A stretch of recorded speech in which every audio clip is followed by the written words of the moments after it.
Quando falamos sobre ansiedade, é importante a gente perceber a origem dessa ansiedade. É importante a gente compreender que durante muito tempo a gente treinou o nosso cérebro a pensar dessa maneira, a agir e reagir às situações dessa maneira. O que acontece? Muitas vezes nós sentimos medos e ansiedades naturais. Por exemplo, você está andando na rua e de repente surge uma ameaça. A ansiedade, esse medo, vai te estimular a sair daquela situação. O que acontece muitas vezes? Algumas pessoas relatam o medo do medo, ou ansiedade da ansiedade. Então, você tem um medo de sentir medo, sendo que, se você tem medo de algo que não aconteceu e não vai acontecer, o seu cérebro ele passa a esperar por algo que nunca vai chegar.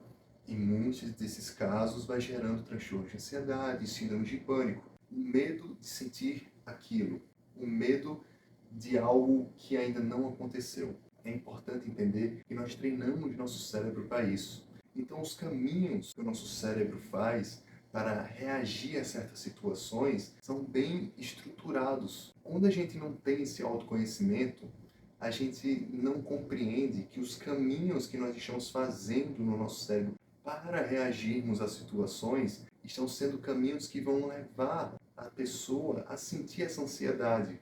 O que é muito interessante a gente perceber que quando a gente vai tentar novos caminhos cognitivos, comportamentais, a pessoa sente uma certa dificuldade, uma certa resistência. Mas é óbvio que é algo desconfortável. Assim como a gente tem um sono desregulado acordando tarde e de repente a gente passar a acordar mais cedo. Óbvio que há um desconforto nisso, mas é interessante a gente perceber o tempo que leva a isso e a gente entender e aprender com o processo. Por isso que tantos psicólogos falam sobre vamos viver o momento presente. Vamos imaginar outro exemplo. Imagina que desde criança a gente aprendeu e a gente é estimulado a falar português. O nosso cérebro que cria caminhos de neurônios dentro da gente e hoje, como adultos, adolescentes, a gente já fala isso sem perceber que a gente está falando português. Já é uma coisa muito natural para a gente. Mas a partir do momento que a gente vai falar outro idioma, inglês, a gente está estimulando outra área do nosso cérebro. Ou seja, a gente está formando novos caminhos. E a partir disso, vem o aprendizado, vem a prática, até aquilo se tornar algo natural. Quando a gente vai tratar a ansiedade, acontece mais ou menos na mesma pegada, no mesmo estilo. A partir disso, a gente vai criando novas cognições, a gente vai criando novos comportamentos no nosso cérebro, estimulando outros caminhos diferentes para que a gente possa combater aquilo.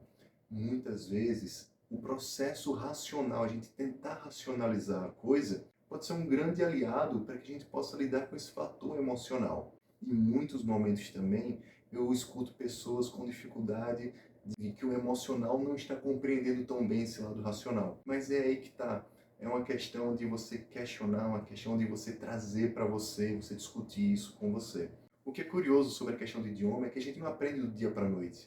A gente leva um tempo para aprender. A gente primeiro vai dando os primeiros passos de aprendizado para depois colocar aquilo em prática e depois aquilo ser naturalizado.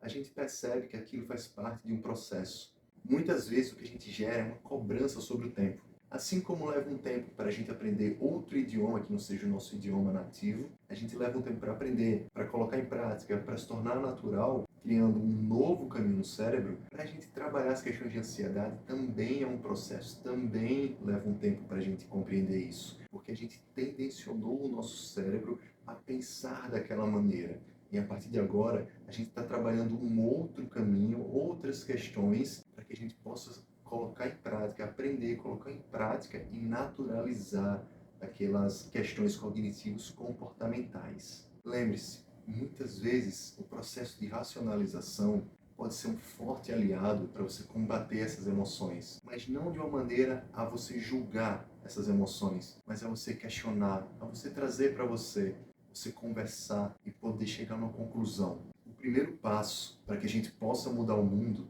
é mudando os nossos hábitos e cuidando mais da gente.